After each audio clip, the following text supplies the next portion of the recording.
Hey everyone, welcome back. Ready for another deep dive. Today we're getting into some really interesting philosophy. The language of thought hypothesis, Oh, yeah. which says that our brains might be using a hidden language. A hidden language. Sort of like a secret code to think. We Wow. call it Mentalese. Okay. Imagine like a secret code running in the background of our thoughts, right? That's fascinating. It's not just a fringe idea either. Right? It's at the very core of how we understand thinking, how we think. Yeah, it's a big one. Like, how do we go from, like, a bunch of sensory input Yeah, to, like, a coherent thought about, right.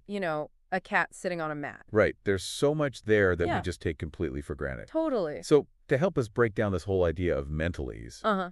we've got our expert here to guide us through all the philosophical twists and turns and thickets. Right. So let's start with like the most basic question. Okay. What exactly is Mentalese? Well, the core idea is that Mentalese, it's a language. Okay. And it shares some key features with any language. So it's got like these words, which are mental representations of concepts. Okay. Right?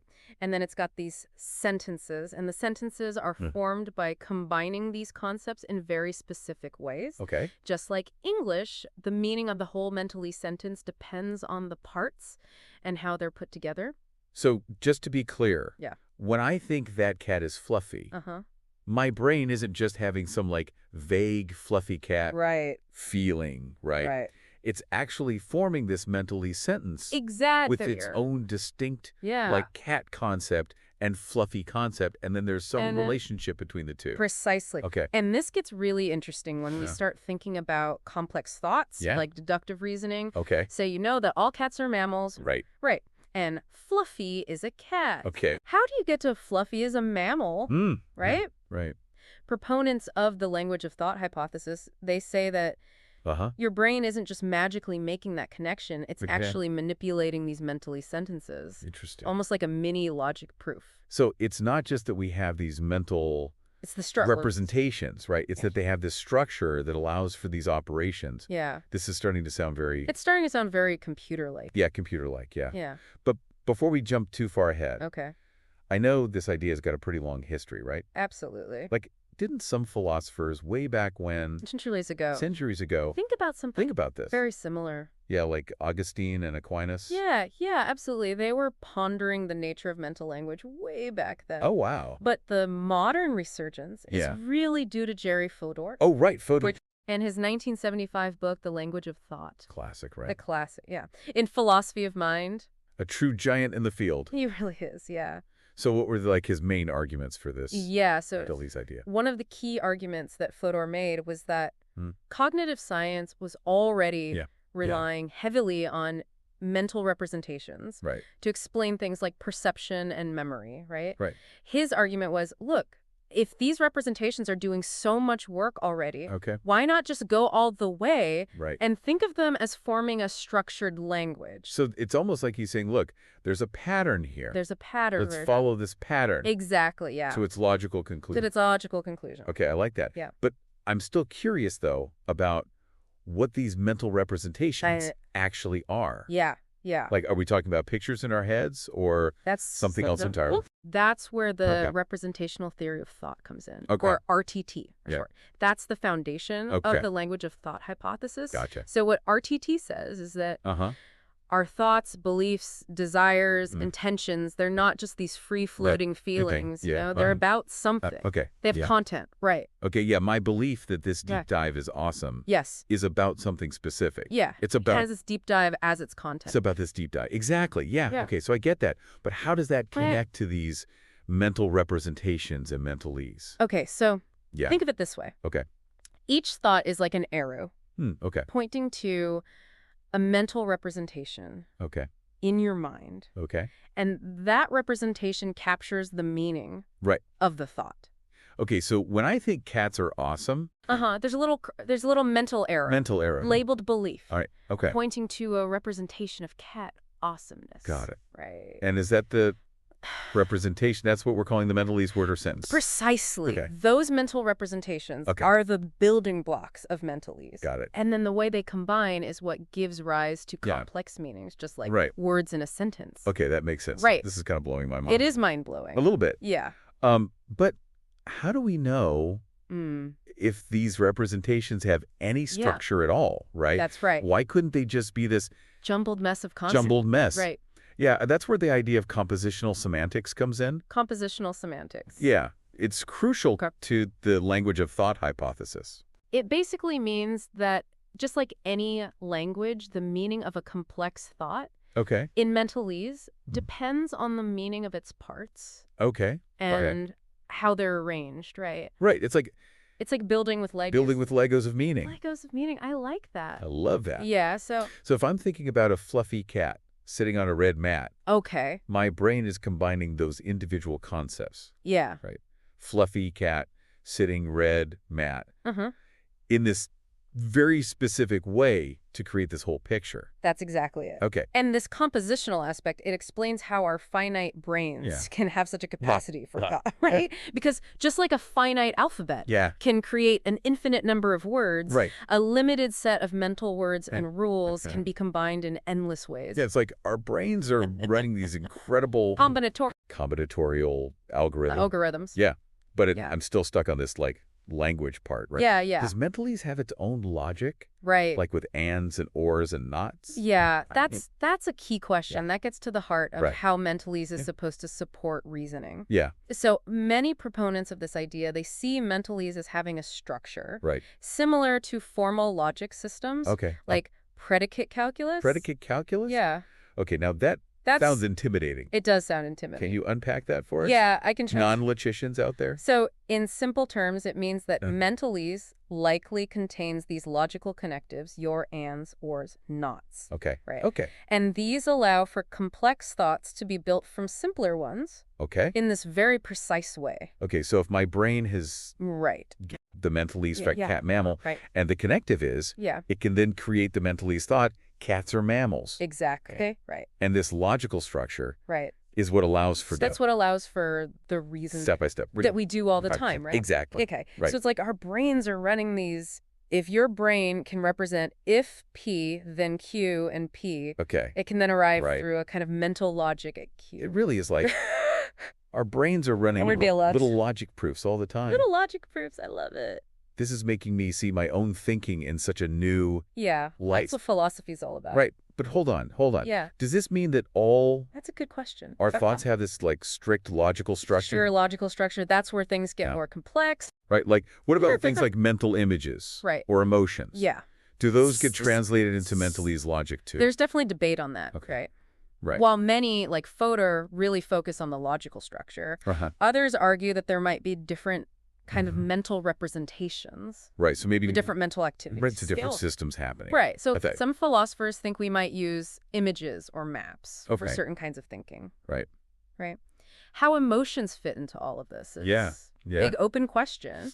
Right. There might be a whole ecosystem of mental representation going on, right? That's right, yeah. Logical sentences. Right. We might have images. Maybe even musical notes. Yeah. It's like this mental orchestra playing this symphony of our thoughts. Mental orchestra. Yeah, I like that. Okay. So if we have this innate mental language, this Mentalese, right? Right. How do we even learn it in the first place? Right. That's a big question. Right. That leads to what's... do we have to go to Mentalese school? That leads to the learning redress problem. Okay.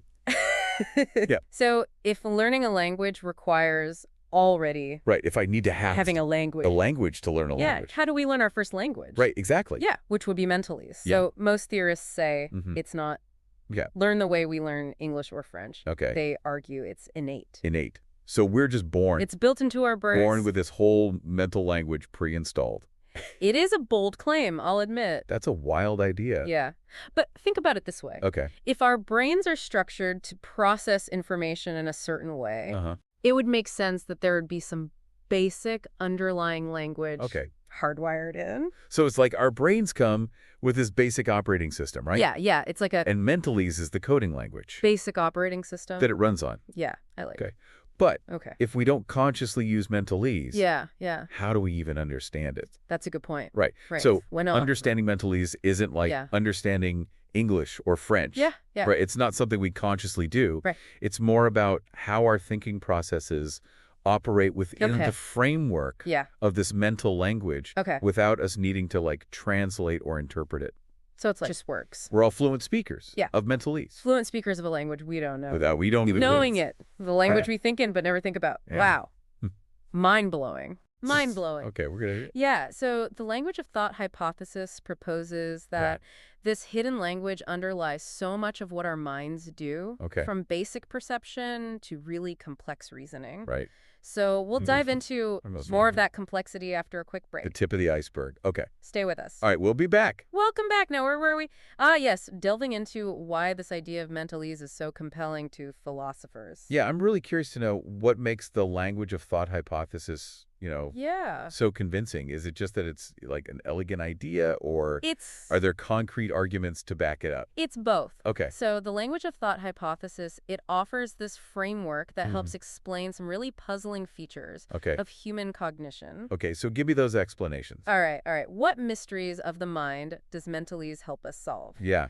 So let's start with the sheer productivity of thought. We, with our finite brains, can generate a potentially infinite that's always number of thoughts. Blowing my mind. I know, it's amazing. It's like our thoughts are boundless. Yeah. Even though our brains aren't. Exactly. And the language of thought hypothesis, it offers this elegant solution, just as a finite alphabet can generate an infinite number of sentences. Yeah. A limited set of Mentalese words and rules can be combined to form an endless variety of thoughts. So it's that combinatorial logic of language at play again. Yeah. But wouldn't any theory that used mental representation, that's a good point, whether or not they formed a language, yeah, you're right, explain this? The productivity of thought alone isn't enough to clinch the argument for Mentalese. Okay, so what else is there? But the language of thought hypothesis goes further, right? Okay. It also accounts for the systematicity.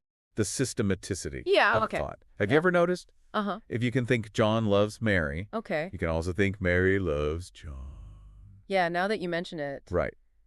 It's kind of strange how our thoughts can be... Why are our thoughts so... rearranged like that? Interchangeable. Yeah. Well, according to the language of thought hypothesis, it's because these thoughts are built from the same mental building blocks. The representations for John, gloves, and Mary. The structure of the Mentalese sentence changes. But the components stay the same. So it's like having this mental sentence scrambling mean. I like that. Yeah, it's like a mental... But what about, like, thinking? Yeah, thinking processes themselves. Yeah. Right. Does the language of thought hypothesis have anything to say about, absolutely, how we reason and make decisions? The systematicity that we see in our thoughts extends to the processes of thinking, like logical reasoning. This is where the computational aspect of the language of thought hypothesis becomes really important. So how does computation fit into this whole picture? It fits in... we were talking about logic proofs earlier. Yeah. Is that what you mean? Exactly. Yeah. So the language of thought hypothesis suggests that those mental logic proofs are actually computations carried out on Mentalese sentences. Right. It's as if our brains are manipulating these mental symbols according to strict rules, much like a computer program. So we're not just computers in like the metaphorical sense. Right. We might be running literal computations in our heads. We might be running literal computations. Using Mentalese. I know, it's a powerful idea. Right. It's kind of like we're cracking the code of... Yeah, it makes you wonder... consciousness here. Right. We're more similar to computers than we think. Yeah, it's a really powerful idea. No, philosophical theory is without its challengers. Right. And one of the biggest challenges to this classical computational view of the mind comes from connectionism. Connectionism, right. That's the one that... Yeah, that's the one that models the brain. Models the brain. As this network of interconnected nodes. Right, like neurons. Yeah, like neurons. So how does that challenge the language of thought hypothesis? Well, connectionists argue that their models can account for things like productivity and systematicity of thought, but without the need for these explicit symbols and rules. They say that these features can emerge from the complex interactions within a neural network. So it's like a battle of the algorithms. The battle. Right. Rule-based symbol manipulation. Yeah. Versus emergent properties of neural networks. Right. Who's winning this? That's the question. Philosophical battle royale. Who's win? I don't know. It's tough to call, right? Yeah, yeah. Both sides have their strengths and weaknesses, right? Okay. The classical language of thought view. Uh-huh. It's great at explaining things like logical reasoning. Okay. But it struggles to account for the right. messiness and flexibility of human thought. Okay. Connectionism. Yeah. On the other hand, it's great at modeling, learning, and pattern recognition. Okay. But it has a harder time with things like systematicity and compositionality. Okay. So could they both be right? Yeah, that's an intriguing possibility. Yeah. Right? Okay. Some philosophers and cognitive scientists are exploring this. Okay. Right? Yeah. Maybe our brains use both. Rule-based symbol manipulation and distributed processing. Okay. Depending on the task at hand. Okay. Or perhaps connectionist networks at a certain level of complexity actually implement something like a language of thought. Wow, that would be a mind-blowing... Yeah, it would be a real synthesis. Yeah. Yeah. But let's shift gears a bit. Okay. We touched on this earlier, the learning regress problem. Yeah, the learning regress problem. How can we be born with mentalese if learning a language... If I need a language. ...requires already having a language. Which to learn a language... like this. Right, it's the chicken and the egg. Chicken and egg. Of the mind. Situation for the mind. Yeah. Right? Yeah. So that's the problem that really pushes people away from the language of thought hypothesis. Okay. Right. Yeah. After all, how can you learn a language without already having a language to learn with? Exactly. Yeah. Right. So the language of thought hypothesis really bites the bullet here. Okay. Most proponents say that mentalese isn't learned the way spoken languages are. Yeah. They argue it's innate. Innate. So we're just built into. Born with this whole mental language. The very structure of our brain. Pre-installed. Yeah. It's a radical idea, I'll admit. That's crazy, even for philosophy. But think of it this way. Okay. If our brains are physically structured to process information in a certain way, it makes sense that there would be some basic underlying language that reflects that structure. Okay, so it's like our brains come preloaded with this basic mental vocabulary. Right, yeah. And then experience helps us fill in the blanks. Fill in the blanks, yeah. Those mental words to the real world. Yeah, that's the general idea. Okay. Of course, the details are still being worked out, right? Yeah. Like, how do those innate mental words get hooked up to the right things? Yeah, how does that mapping even happen? In the world. It can't just be magic. Right. Right. Some philosophers propose that it might involve a kind of innate conceptual structure, a predisposition to categorize the world in certain ways that match up with our mentalese vocabulary. Interesting. So it's like our brains have a built-in blueprint. It's like for understanding. Yeah, for understanding. Well, mentalese is the language the blueprint's written in. Yeah, exactly. But if all this is happening beneath the surface, how do we even know any of this is going on? That's a crucial point. I mean, we don't consciously speak so mentalese. We don't experience mentalese directly. Right. Understanding it isn't like understanding English or French. It's more about how our thinking processes operate seamlessly within the framework of this mental language. We don't need to consciously translate or interpret it. It just works. Like we're fluent speakers. We're fluent speakers. Of mentalese. Without even knowing it. Without even knowing it. The language that we think in but never think about. The language we think in. Amazing. Yeah, it's amazing. But doesn't this raise... It does raise... some serious questions about the relationship between mind and brain? Yeah. Like, if our thoughts are like sentences in a mental language, are we... Then basically just computers. That's a question that's haunted philosophers for decades. And it brings us to the computational theory of mind. Right? Many proponents of the language of thought hypothesis also believe that the mind is, at its core, a computational system. Okay, so are those two ideas, language of thought and the computational theory of mind? Yeah. So it's inseparably linked. They're not. You have to believe. They're not inseparably linked. That the mind is a computer. If you buy into the idea of mentalese. Not necessarily. They all go hand in hand, but they are technically distinct ideas. Okay, so it's more like a close partnership. Yeah, it's more like a close partnership. Than a shotgun wedding. Yeah. Okay. Right. But I can see how they complement each other. How they complement each other, right?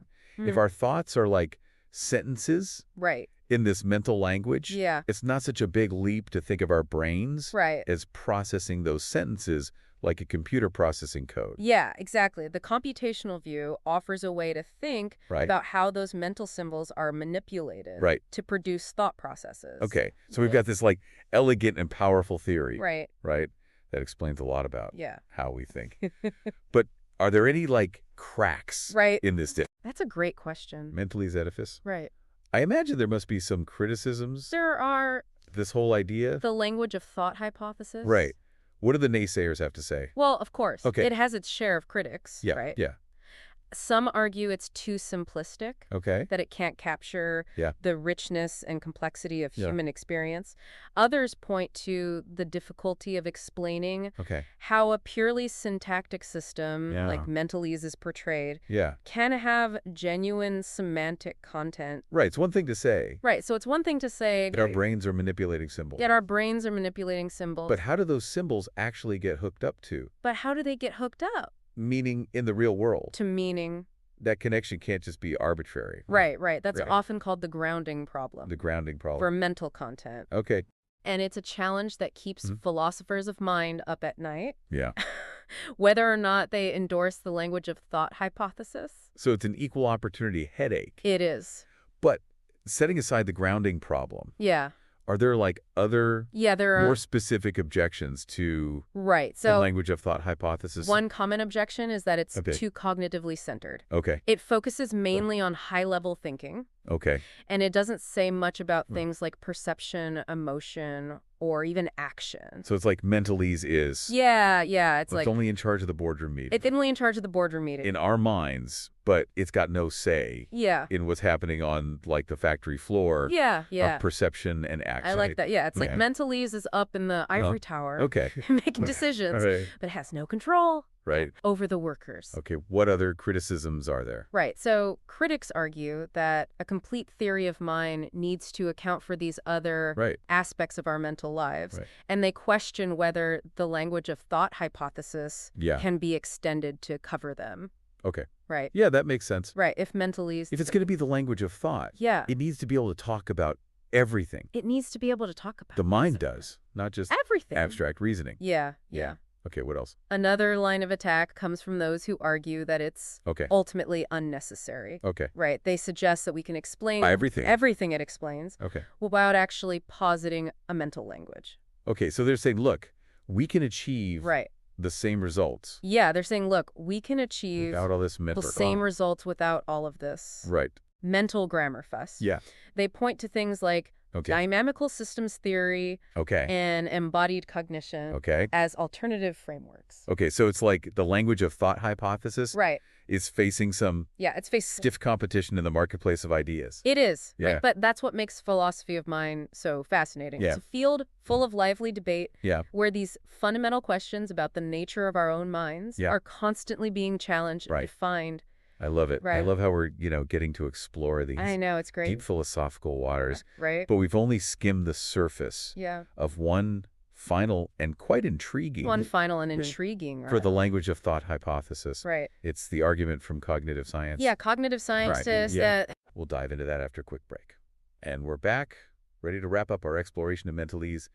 We've talked about the basics of the language of thought hypothesis, its strengths and weaknesses, even its rivals. But there's one last piece of the puzzle we need to look at. Okay. This idea that the language of thought is already Woven into. woven into the very fabric of cognitive science. Ah, yes, the argument from cognitive science practice. Yes. It's subtle, but it's a powerful argument. Okay. And it just might be the most compelling one for the language of thought hypothesis. So how are scientists unknowingly using the language of thought hypothesis in their work? Well, okay, maybe not all of them are unknowingly using it, but the argument is this. Okay. When cognitive scientists build models of the mind, Yeah. whether it's for perception, memory, decision-making, you name it, Right. they often rely on this idea of mental representations. Okay. These models treat the mind as a system that manipulates symbols. Right. And those symbols, they stand in for things in the world. So it's like scientists are already speaking Mentalese. Yeah. Without realizing it. Exactly. Okay, but isn't that a bit circular?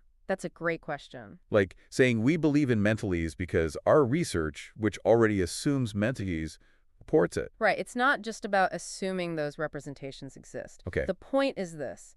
These representational models, Yeah. they've been incredibly successful Okay. at explaining all sorts of cognitive phenomena. Okay. They've led to new discoveries, Right. testable predictions, Okay. a deeper understanding of how our minds work. So it's not just a matter of faith It's not just a matter of faith. or philosophical preference. It's got a track record. The language of thought hypothesis has a track record. Yeah. It's proving its worth in the real world. Exactly. If the language of thought hypothesis were just some arbitrary philosophical idea, it wouldn't have this kind of impact on scientific practice. Okay. But the fact that scientists find it useful, Yeah. that it helps them make sense of the data, suggests that it's capturing something real about how our minds operate. So the language of thought hypothesis isn't just this ivory tower idea. It's down in the trenches. Yeah, it's down in the trenches. Making a real difference. Yeah. But does this mean that all cognitive scientists are on board with this idea? Well, there are always different perspectives in science. Of course, yeah. Ongoing debates. Right. Not every cognitive scientist is going to, explicitly endorse the language of thought hypothesis. Yeah, yeah. But even among those who might not fully subscribe to it, many still use mental representations in their work. Right. And that, according to this argument, lends support to the idea of a mental language. It seems like the language of thought hypothesis is winning the popularity contest. At least for now. Yeah. It's elegant, it's powerful. It's elegant, it's powerful. It's backed up by scientific practice. Yeah, but as we wrap up this deep dive, I feel like we've only just scratched the surface. Oh, absolutely. The language of thought hypothesis, it's a gateway to this vast world of questions about the nature of minds and language, even reality itself. Yeah, it's like we've just glimpsed this hidden dominion and this secret code running in the background of our everyday lives. And while there's still a lot we don't know, right. A lot of debates raging on in the philosophical arena. Of course. The language of thought hypothesis gives us this powerful framework for understanding ourselves and the world around us. It reminds us that even our most basic thoughts might be far more complex and structured. More complex than we realize. Yeah. Right. It suggests that beneath the surface of our conscious experience, there's this hidden world of symbols and computations. Yeah. This mental language that allows us to think and reason and create. A language that, in a sense, makes us who we are. And on that thought-provoking note, we come to the end of our deep dive into this fascinating world of Mentalese. The fascinating world of Mentalese. But I suspect this is just the beginning of our exploration, right? I think so. The language of thought hypothesis raises questions that linger. It really does. Long after the deep dive ends. Yeah. It prompts us to reflect and to appreciate the wonders of the human mind. Absolutely. And who knows, maybe one day we'll crack the code of Mentalese completely. Unlock even deeper secrets of how your mind works. Until then, keep those mental gears turning, listeners, and we'll see you next time for another deep dive into the mysteries of the universe. See you next time.